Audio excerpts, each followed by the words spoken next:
I walked into the executive conference room with a framed photo in one hand and two boxes of warm donuts in the other. The picture was of the old River Street shop, Arthur Leland's first building from back in 1981. I figured it'd be a decent gesture, something to welcome the new CEO, and maybe remind her where all this came from. Before we go on, tell us where you're watching from. What city or country? She didn't even look up. Pack your desk, Colin. You're finished. Colin? That wasn't my name. I've been Caleb Morton at Leland Fabrication for 26 years. My name's printed on every floor safety award in this building. My name's in the fine print of every plant expansion since '06. Not Colin. I stood there like an idiot, still holding the donuts, the glaze starting to fog the box lids. The three new directors she brought in were all seated at the table, faces down in their tablets, probably reading the agenda for whatever hatchet job she was planning next. Not one of them corrected her. No one said a word. The junior managers stood in a line along the back wall like they were watching a funeral. Half of them had trained under me. One of them, Greg, I coached through his divorce. And they just stood there, pretending not to see me holding a photo and getting erased in public like some sad old relic. Then she smiled, tight, flat, like someone savoring a cheap hit. That's when I knew it wasn't a mistake. She wanted the show. She slid a folder across the table. Badge access ends at noon. It has already locked your credentials. Security will escort you. No, thank you, no, here's what's changing. Just a surgical cut. I looked down at the folder and then across the room to Jared, my assistant for the past 5 years. He was standing in the doorway like he couldn't move. His face had gone pale and he looked like he might throw up. Poor kid probably found out 5 minutes before I did. I gave him a nod like it was fine, like any of this made sense. But inside, I could feel it, the rage trying to burn through my ribs. What she didn't know, what none of them knew, was that 4 nights ago, in a quiet hospital room that smelled like antiseptic and ginger ale, I signed a stack of papers that changed everything. I set the photo frame down on the table, nice and slow, and walked out without another word. I didn't walk out of that conference room angry, not yet. I walked out hollow, like someone had pressed mute on the world. But by the time I hit the elevator, that quiet space filled with everything it took to get me here. I started at Leland in '99, graveyard shift planner on the press side. I was 26, broke, and hungry. Not career hungry, rent hungry, ramen and black coffee hungry. My first job was sorting out a press schedule after 2 line foremen got into a shouting match over tool shares. Nobody wanted to fix it. I did. Took me 14 hours, 3 calls to Mexico, and a crate of lukewarm Red Bulls. I kept doing the stuff no one else wanted. Overnight breakdowns, last-minute reroutes, vendor dropouts, bad weather, union squabbles. I learned every machine on that floor, every foreman's habits. I could tell who was lying about a shutdown by the way they said the word jam. By '06, Arthur had started noticing. That was the year we nearly collapsed trying to expand into Dayton. Permits were a nightmare. Local union reps were ready to strike. The EPA flagged something with our runoff system that turned into a months-long battle. I stayed in a rental apartment near the site for 29 straight days. Place smelled like bleach and stale pizza. The window AC rattled non-stop. I had 1 suit and slept 4 hours a night max. I talked circles around a city planner, found a workaround on the water waste regs, and bought time with the union by comping training costs for 10 new hires. When we finally broke ground, Arthur handed me a beat-up copy of the goal and said, "No flow better than anyone, and you'll never be out of a job." Promotions followed. Operations Manager, VP of Supply Chain, EVP. Each new title came with a nicer office, worse hours, and more things no one else wanted to touch. I measured my worth in parts moved, deadlines kept, fires put out. That used to be enough until it wasn't. In 2014, I got a call from Mom while I was in a cab leaving Midway. "Your dad's voice has changed," she said. That's all it took. I knew what she meant. I promised I'd drive up Friday. That Thursday night, we had a run blow up in Shenzhen. The die maker sent the wrong specs, and we were already late on delivery. I took the last seat on a red-eye to Hong Kong, told myself I'd be back Saturday. Dad died while I was in a vendor's glass office, arguing tolerances over a spreadsheet. 21 missed calls, one voicemail I've never made it past the first sentence of. Hey bud, I was just thinking about you. That's as far as I got. I bought a funeral suit at the Chicago airport, still had the pins in the cuffs, stood over his casket on 3 hours of sleep, went back to work on Monday. That's when things with Lana started to slide off the rails. She told me one night, real quiet, that living with a ghost was killing her. She said, I can't clap for a man who's never home. I told her I was providing. She asked who I was providing for. We split in 2017.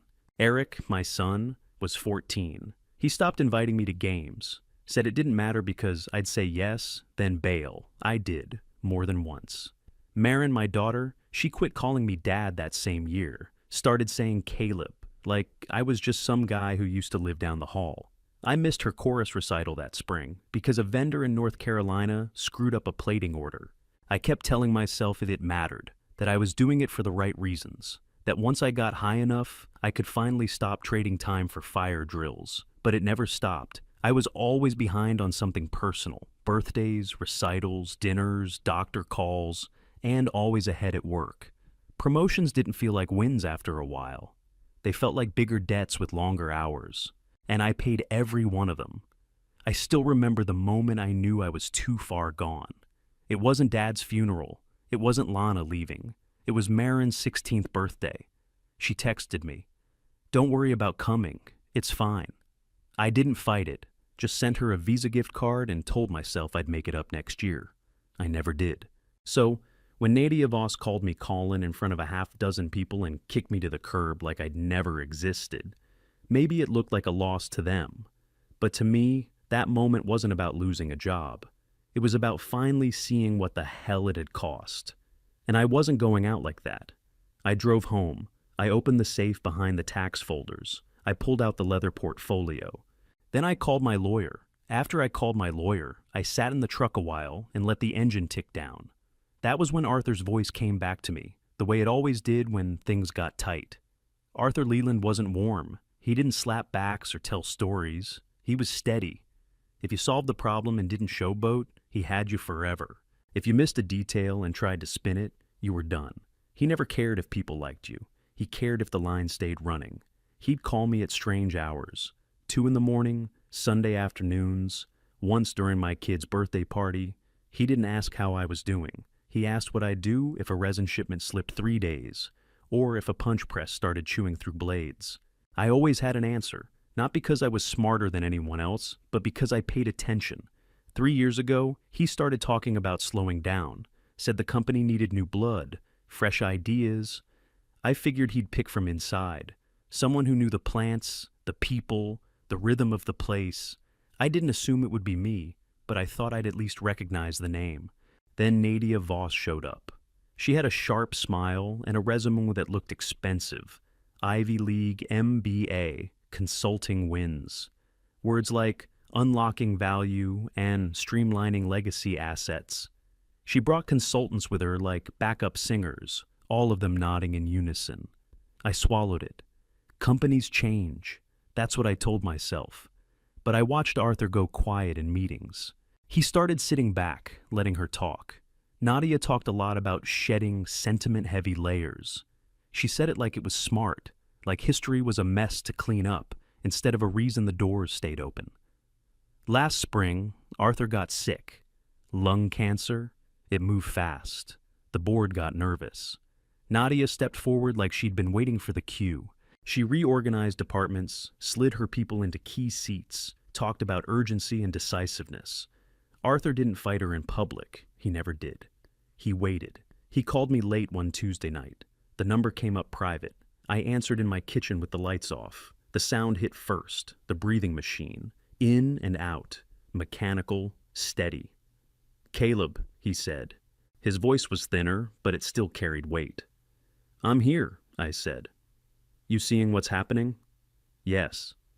"They think this place is a spreadsheet." "I know." A pause. The machine sighed again. "You've bled more for this place than anyone," he said. "I'm not letting a PowerPoint take it."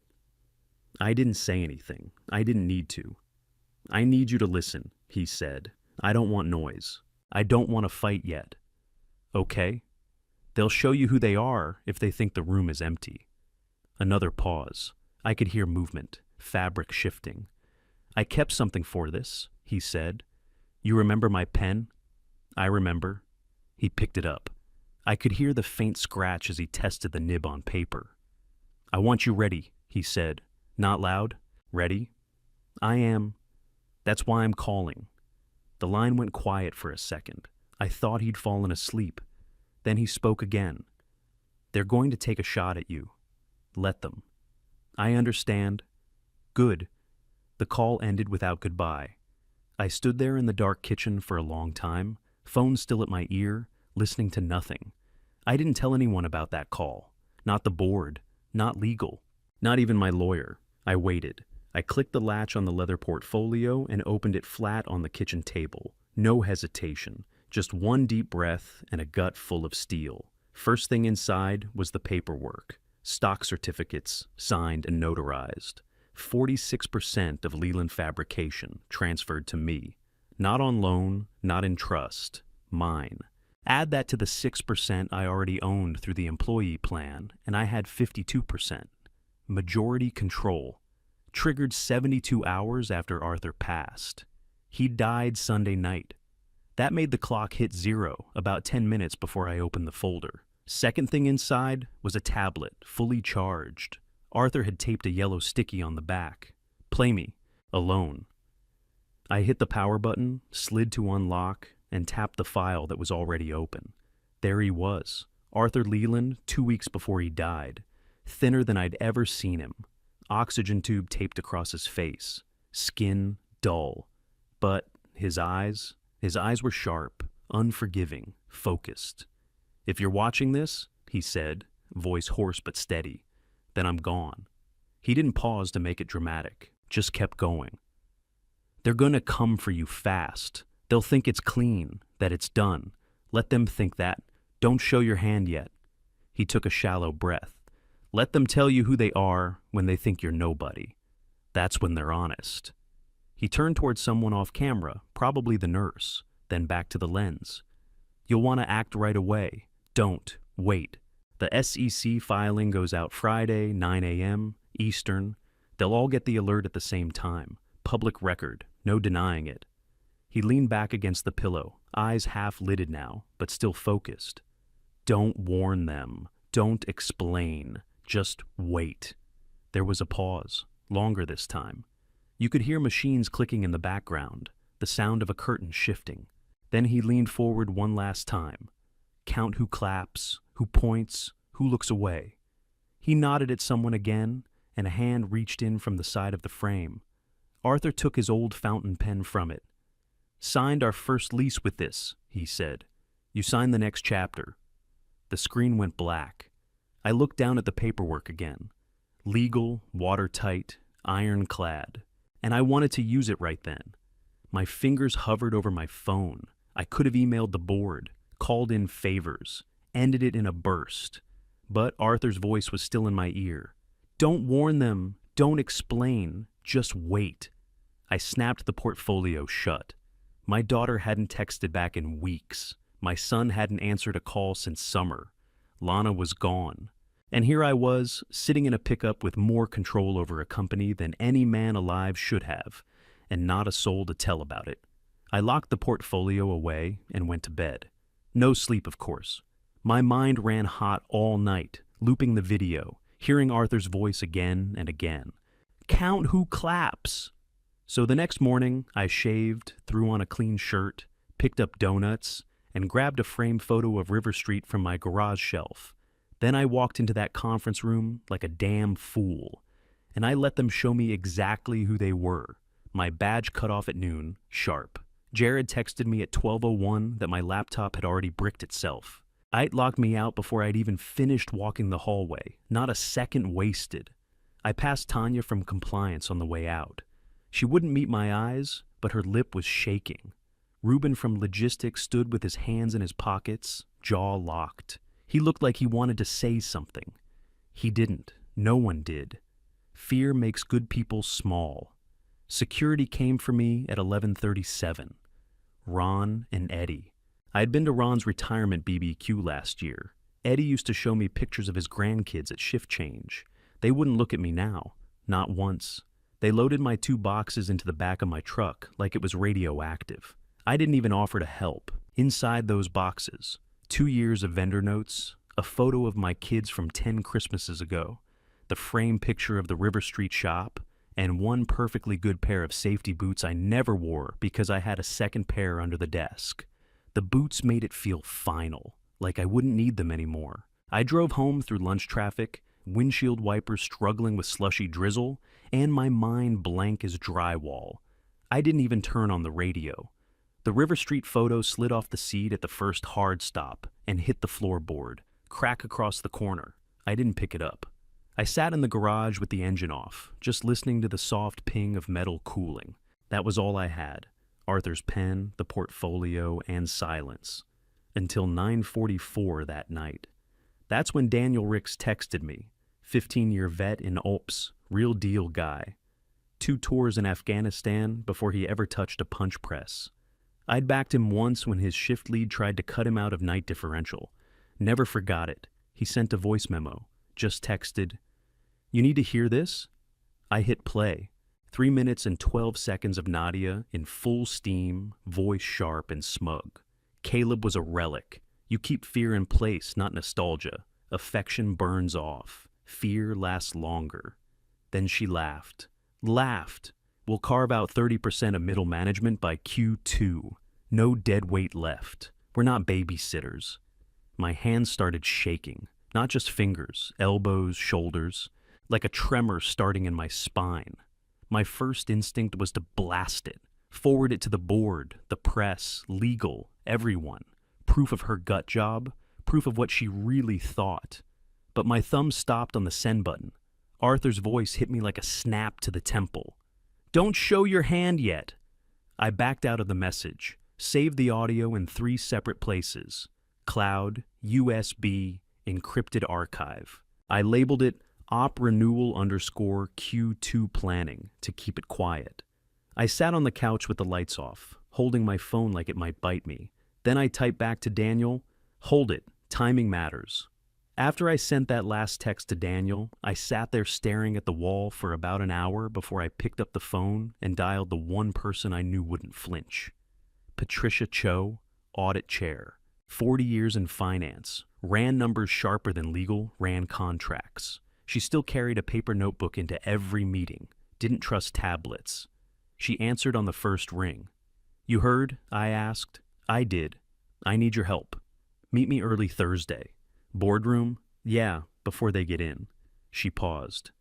"You have the paper. I've got more than that. All right, I'm with you." We didn't need a big plan, just a clean one, symbolic and sharp. I told her I wanted a brass nameplate set at the far end of the board table. No name, just 2 words. Majority shareholder. Let it sit there and eat at them. Patricia liked it, said Arthur would have approved. I printed the stock transfer originals that night, triple-checked signatures, and tucked Arthur's fountain pen in my briefcase. Jared was in on it too. Quiet kid, but sharper than most, gave him credit for. He didn't ask for details, just said, "What do you need?" "Make sure the side door's open. Check HDMI input on the projector. Bring a spare clicker. Confirm room access for Daniel." He typed it all into his phone without blinking. "What time?" 9:17, exact. "Why?" "Maya from comms will walk in then. Jared's friend. She's bringing a tablet with the SEC alert." He nodded. "You sure about her?" "She saw the audio transcript. She's sure about you. That's enough." Daniel would be planted in the room, just sitting in, taking notes like always. His phone face down, voice recorder running. He'd recorded a dozen meetings like that before. No one would blink. Patricia reached out to 2 other board members, Marcus Hale and Ruth Bender. Old school, hadn't liked Nadia's tone shift the last few months. They still read their inboxes, still remembered Arthur. Patricia told them, "Don't vote, just read. Be on time. You'll see." Thursday came. I didn't sleep much the night before. I laid in bed with everything replaying in my head. Dad's voicemail from Shenzhen still sitting in my inbox, unread since 2014. Marin's last text, just the word busy, and nothing else after I didn't respond fast enough. Nadia's voice saying, "Fear lasts longer than affection." I thought about how many times I'd reacted instead of led, how many times I'd moved to put out fires that shouldn't have started in the first place. But this wasn't about saving myself anymore. This was about what kind of place Arthur built, and what it'd become if I did nothing. I got dressed slow, dark shirt, no tie. Wore my boots, not the loafers. I wanted to feel the floor. I drove in before sunrise, brought the nameplate with me, still wrapped in brown paper from the engraver. I unwrapped it inside the boardroom and placed it at the far end of the table, lined up with the edge, perfectly centered. Majority shareholder, no name. Let them guess. Then I sat in the corner, lights off, and waited. At 8:55 Friday morning, I stood outside the frosted glass doors of the executive conference room, heart steady, hand on the handle. Inside, Nadia was already presenting, her voice cut through faint and sharp. Operational renewal, she called it. The first slide was visible from where I stood. Big, bold promise. 28 to 32% cost cut in 180 days. In plain terms, layoffs, gutting teams, firing people with mortgages and second jobs and kids in college. The whole thing dressed up like strategy, but it was just bloodshed for bonus points. Inside, Marcus Hale leaned toward the end of the table, eyes locked on the brass plate. "Who's that seat for?" he asked. One of Nadia's appointees, some guy named Curtis who used to run numbers for a tech firm in San Jose, said, "West Coast money." Tried to sound confident. Sounded anything but. At 9 o'clock sharp, Nadia clicked to the next slide. Outsourcing compliance, flattening the supply chain, her words, not mine, to a skeletal ops tier.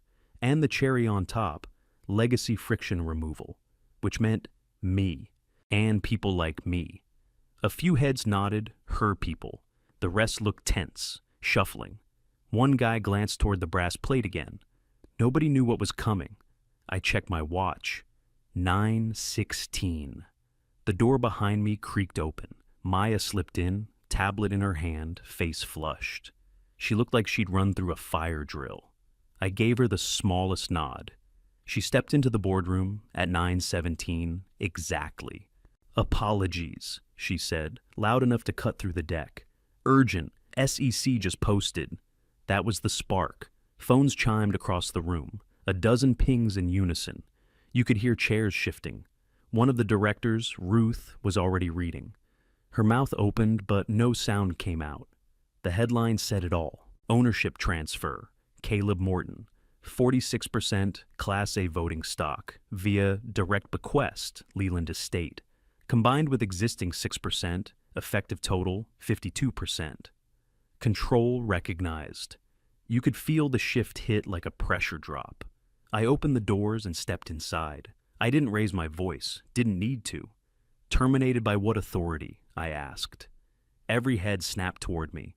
I walked to the table, pulled Arthur's pen from my inside jacket pocket, and set it down where the light could catch the gold clip. Then I laid the stock certificates beside it.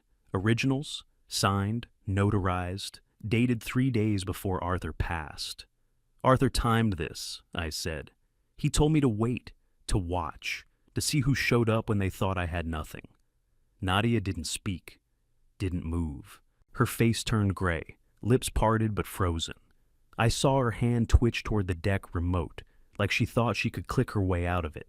The room went dead silent, the kind of silence where even the hum of the projector fan sounds loud. I looked around the table. Ruth blinked first, sat up straighter. Marcus leaned back in his chair, arms crossed, clearly redoing the math in his head. Curtis tried to ask something but couldn't get the words out.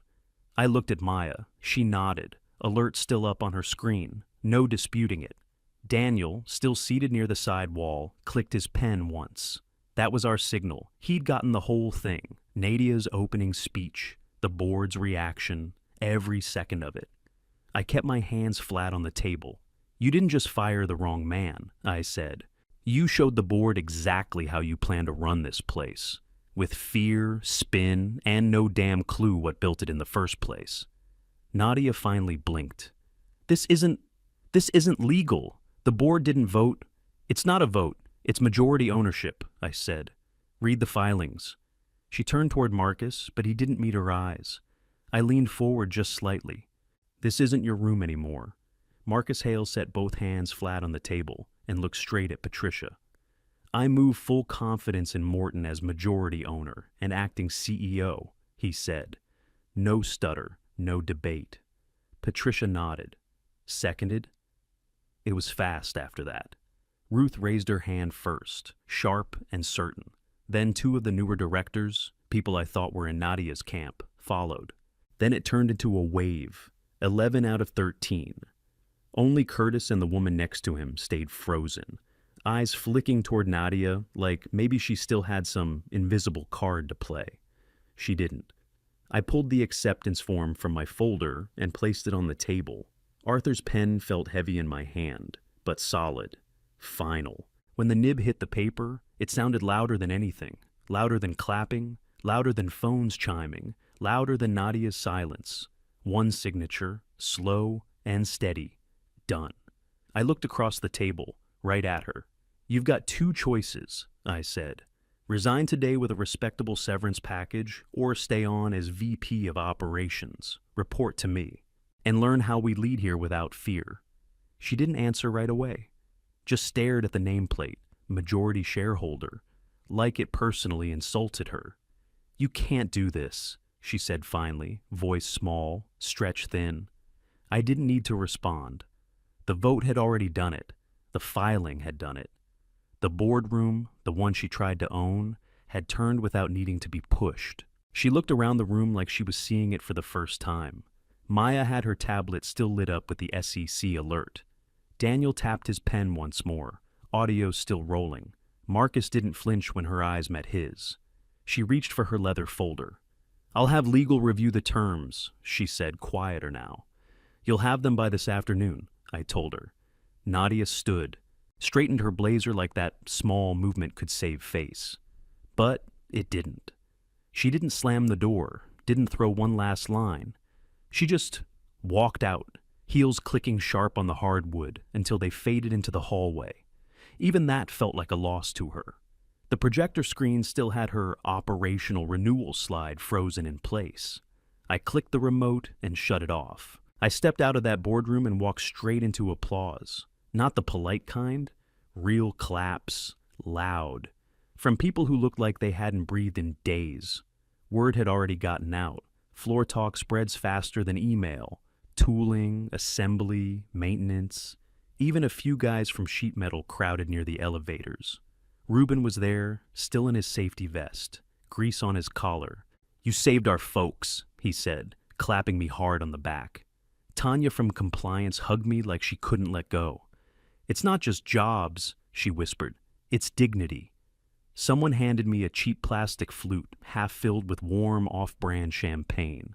No idea where it came from. It was against policy. No one cared. I smiled. I said thank you. I nodded when people shook my hand, but inside, I felt one step behind my own feet, like I hadn't landed yet. By the time I made it back to my office, the one with the river view again, it was nearly noon. Sunlight hit the window full on, and that made the cracked corner on the River Street photo catch my eye. I didn't fix it. Some damage belongs in sight. I opened the drawer, pulled out the leather portfolio, and something shifted inside. A flap I hadn't noticed. An envelope slid loose. My name on the front in Arthur's handwriting. Caleb. I sat down, tore it open. The letter was short. No fluff. All Arthur. This isn't a win, it's a wait. I gave you the control because you already earned it. You can stay and carry it, or you can sell and go live while your knees still work. Either way, I'm proud of what you built. That was it. I held it in both hands for a minute, elbows on the desk, eyes closed. The air in the room felt too still. I thought about Eric's high school games I missed. Every maybe next time I threw at him like it was a good excuse. I thought about Marin's last message, 3 months ago, just one word. Busy, and nothing after. Not when I took too long to reply. Not when I tried to follow up. I'd told myself for years I was building something that mattered, but somewhere along the line, I'd started measuring success by numbers instead of names.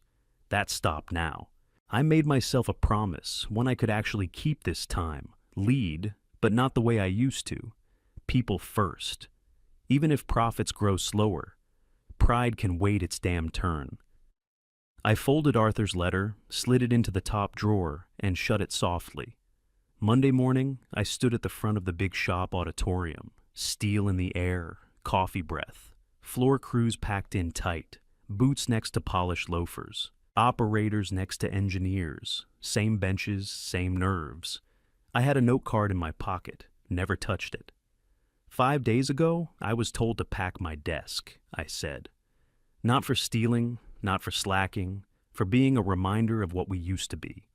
I let the silence hold. No drama, no speech voice, just me and a few hundred people who make real things with their hands. I'm back as CEO, and I'm the majority owner now. Here's what we're not doing, I said. No mass cuts just to pretty up a spreadsheet, no fear-driven garbage, no consultants pushing out folks who actually know how these machines run. People stopped fidgeting, started listening. Here's what we are doing, I continued. Apprenticeship programs funded straight from my bonus. Profit sharing that's tied to quality and delivery, not burnout. 90-day freeze on department eliminations. After that, every review will have floor leads in the room. A few heads nodded. One guy in back clapped once, then stopped, unsure. I kept going. We'll renegotiate vendor terms before we even think about cutting people. And anyone who wants to sit in on those vendor calls, come see me. No spin, no promises I couldn't cash. I pulled Arthur's pen from my chest pocket, held it up. Arthur gave it to me to sign the next chapter. I brought a photo of that shop in last Friday, frame cracked when it slid off my seat. I looked around the room. We're hanging it anyway, crack and all. We don't hide where we've been. When I finished, nobody cheered like it was a pep rally. They nodded, shook hands, stood up slow, and went back to their lines. That's how you know it hit. I left through the back, walked down to my office, and sent the same message to both my kids. I'm sorry, I'm trying to do this right. Want dinner Wednesday? Revenge didn't mean much anymore. Justice wasn't loud. It looked like jobs kept, and fear pushed out the side door. I slipped Arthur's pen back into my pocket and hit the floor again. Took my time walking the line all the way to second break. The way I should have been doing all along.